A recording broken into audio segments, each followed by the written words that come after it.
Hello and welcome to First Unitarian Church of Providence, where we love beyond belief. I'm Neil Bartholomew, the chair of the Worship Committee, which hosts a series of services during the summer when our senior minister is away. These services are led by lay members and friends of the congregation, and the music is also provided by members and friends of the congregation. As our bridging team continues working on the logistics and planning for bringing us safely and equitably back into our meeting house on Sunday mornings, we are presenting the services for the first portion of the summer as a series of online videos. We hope that you will enjoy the variety of wisdom and talent that our congregation has to offer. And now, please join in our unison reading as we light our chalice. This light burns also in our hearts, and it lights our path towards harmony, justice, and hope for all. Good morning.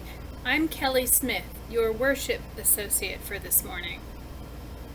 Today's speaker is Nicholas Friesner, who has been a member of First U for almost 2 years. He spent a lot of time thinking and writing about liberal theology en route to his PhD in religious studies. Our congregation is sponsoring him as he starts seminary at Meadville Lombard this fall.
This morning's reading is called For Change by the Reverend Dr. David Breeden. For the setting sun from an airplane window, for the rising sun from a train window after riding all night, for the rising sun and setting sun in directions that feel foreign, for the sunlight even when we are lost, for the times the heart has longed to be alone, for the times the heart has ached for another, for leaving in fear, for leaving in hope, for the way home and the way away, for the windows and the suns we have seen, for the windows and the suns we will see, for memory and forgetting, for the change that is our lives.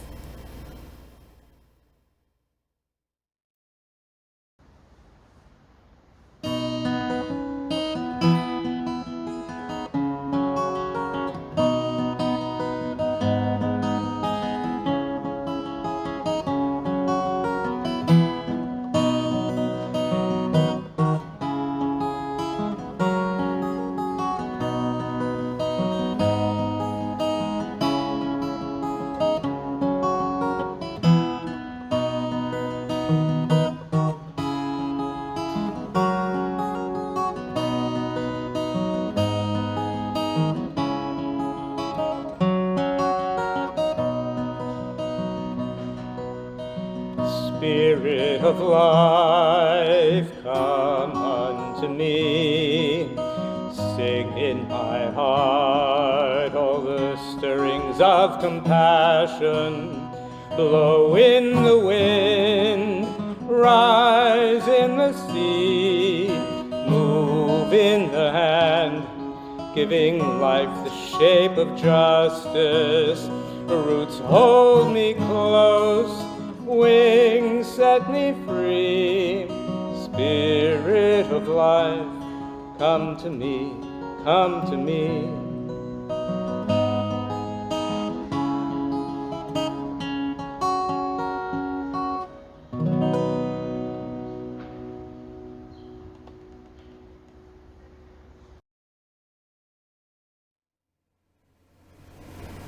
Our meditation this morning is entitled Blessing the Boats. It is by Lucille Clifton. May the tide that is entering even now, the lip of our understanding, carry you out, beyond the face of fear. May you kiss the wind, then turn from it, certain that it will love your back. May you open your eyes to water, water waving forever, and may you, in your innocence, sail through this to that. Now, please join me in a moment of silence.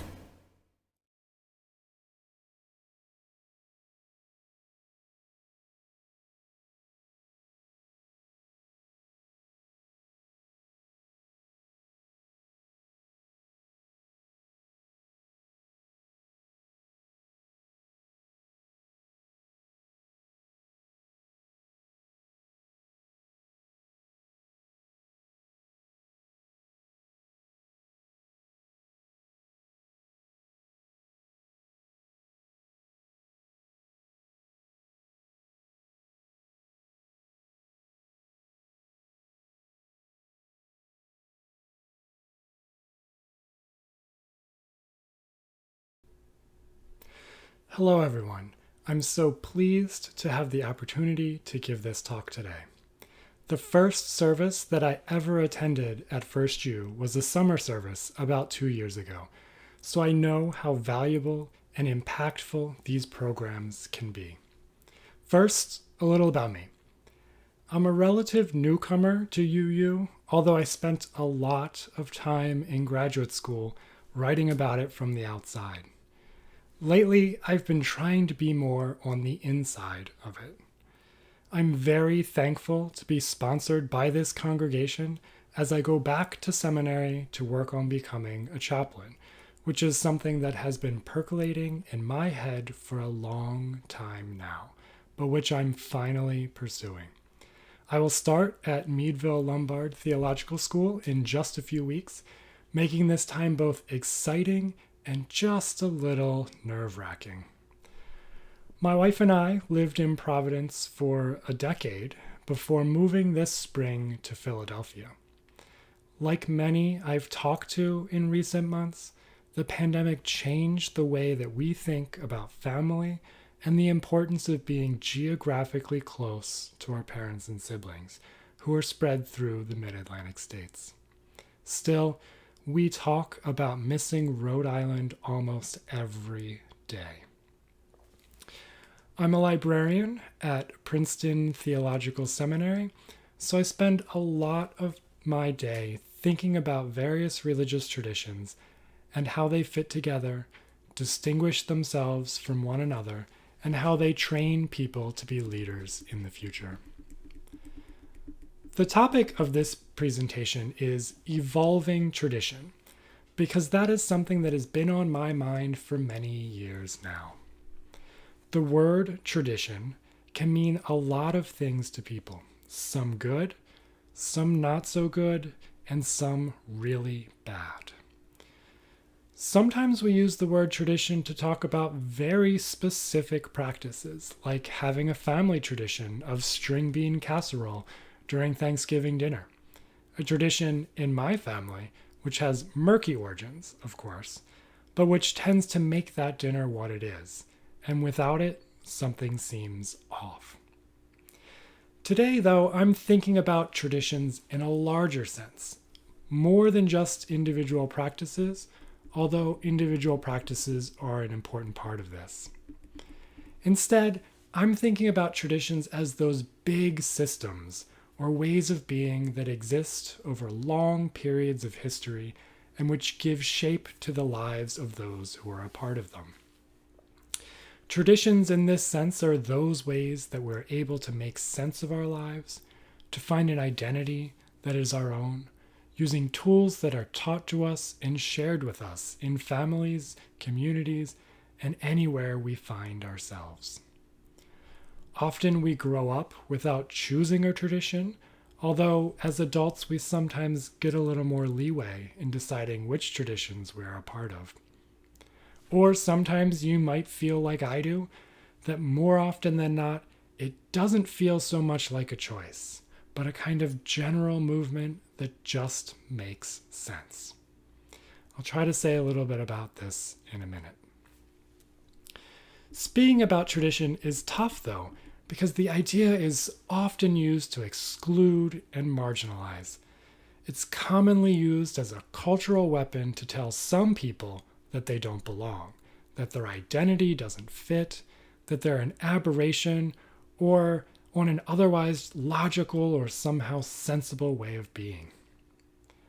Many of us rightly shudder when we hear the phrase traditional values, or get blindsided with its particular claims, as exemplified in phrases like traditional marriage or traditional gender roles.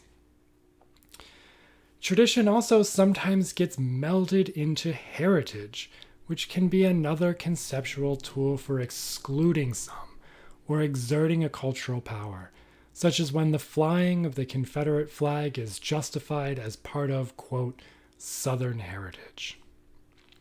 Tradition can, and regrettably does, serve as a cover word to convince people that they don't have to change, that they don't have to face up to how things may have already changed.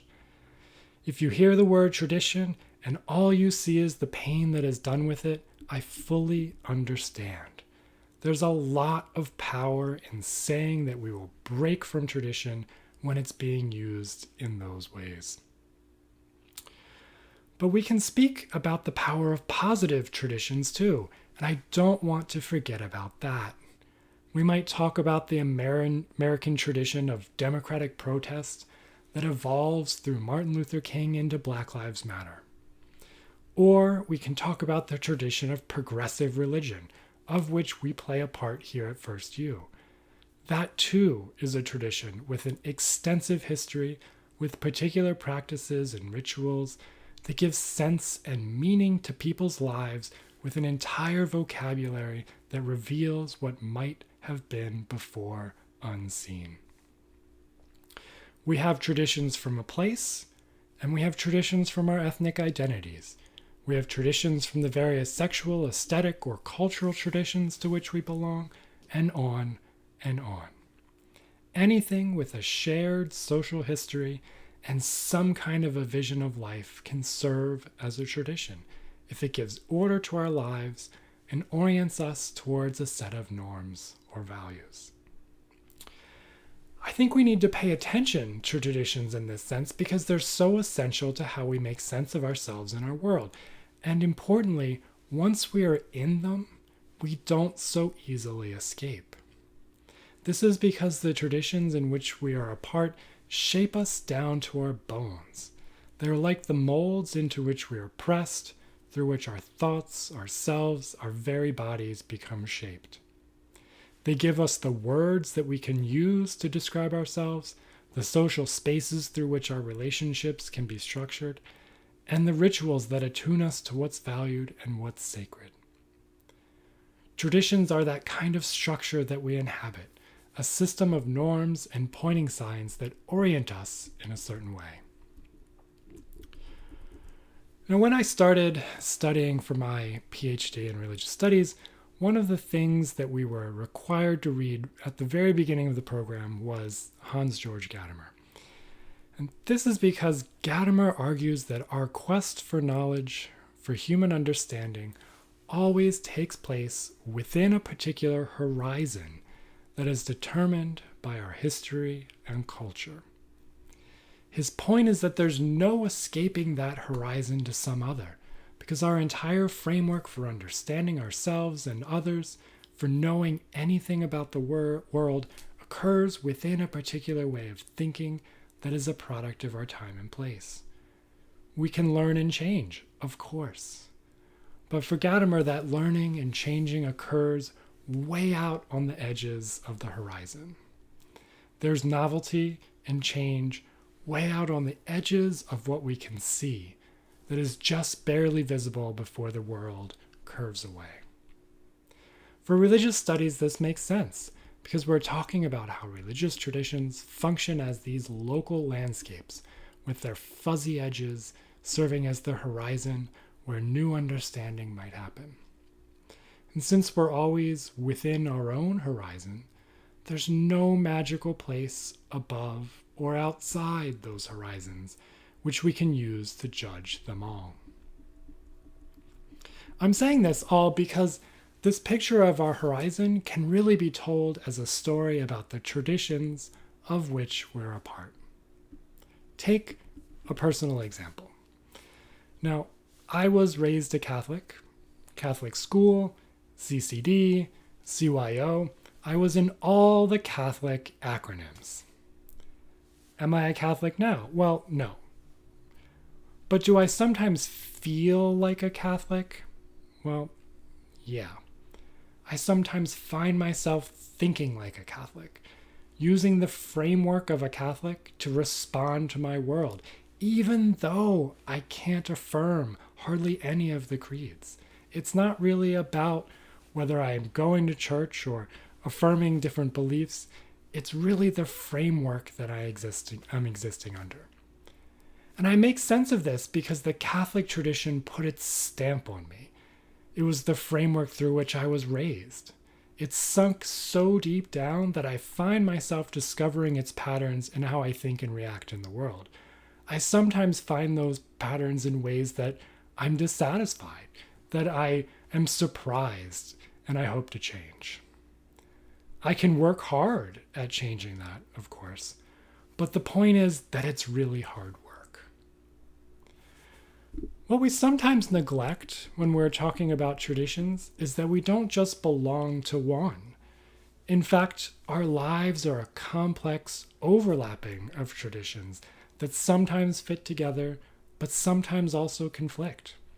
We could say we have a multitude of horizons on which we might better understand our world. Traditions might also be internally inconsistent, and the friction within a tradition can become so great that something needs to change, or we might need to call upon some other tradition for help. It can be really messy at times.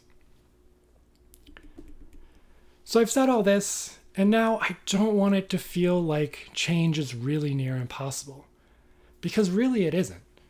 And one of the reasons I take such heart is that one of our central tenets of UUism, maybe sometimes unspoken, is that traditions can and should change. And we can be very intentional about changing them in ways that lead to a better future. We're not allowed to say that this is the way it has always been done, and therefore this is how it shall be. There's no looking backwards for some definitive precedent that stands the test of eternity.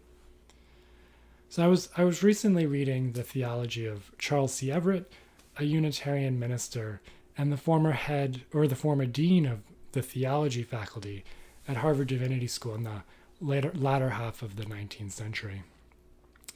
In his work, he's trying to answer that question that a non-Unitarian might ask about what it is that Unitarians really believe. Maybe some of you are familiar with this question from others. Well, Everett says that it won't do you much good to look at what the Unitarians of the previous generation believed, because the theology of Unitarians is not a static thing.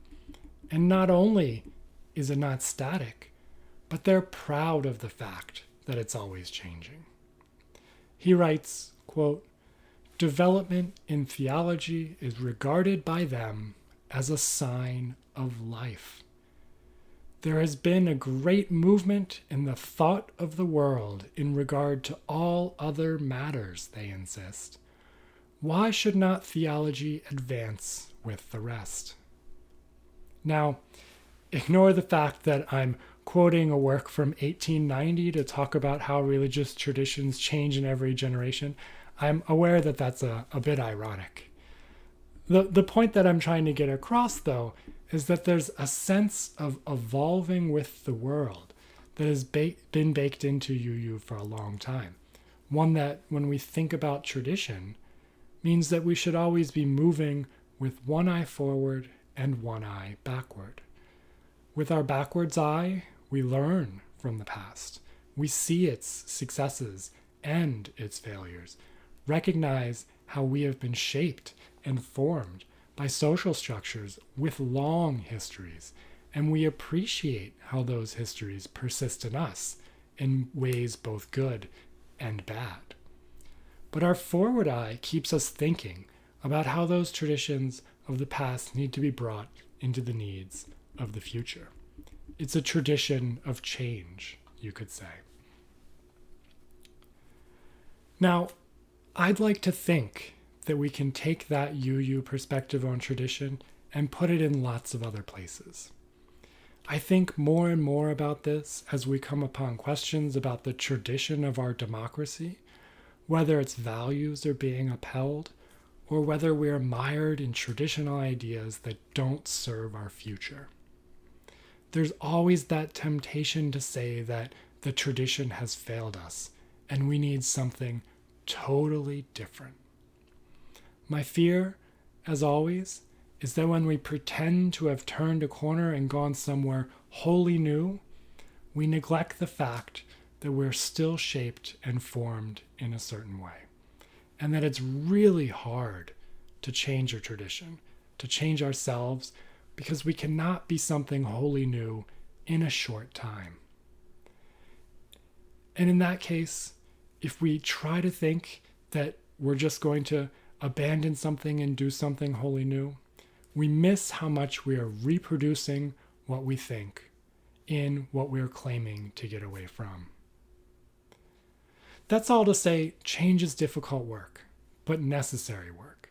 And it means using the building blocks we have, trying to work in as many new blocks as possible, and being clear-eyed about how much creativity and intense scrutiny that it requires. I'm going to end this talk by repeating a few lines that Kelly read earlier from David Breeden, because I think they fit so nicely at the end of this talk. He writes, "For the windows and the suns we have seen, for the windows and the suns we will see, for memory and forgetting, for the change that is our lives." Thank you.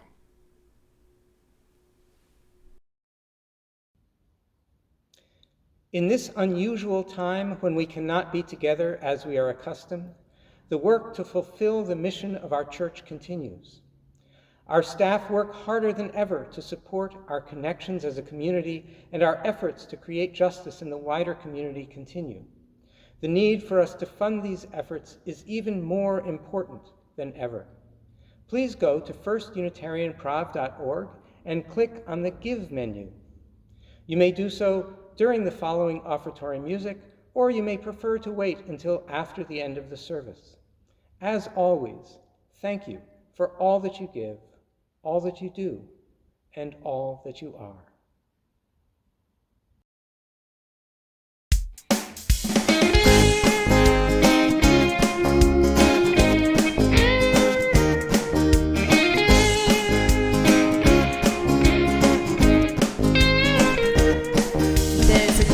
Tradition of love and hate, staying by the fireside. There's a good tradition of love and hate, staying by the fireside.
hope that you've enjoyed our service today.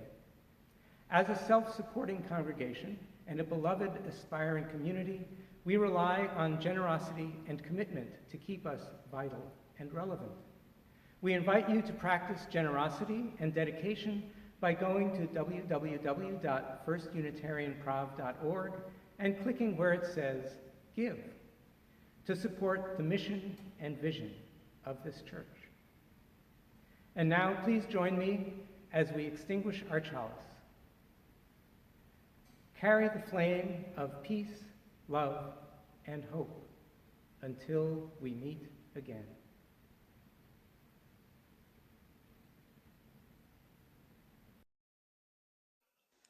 May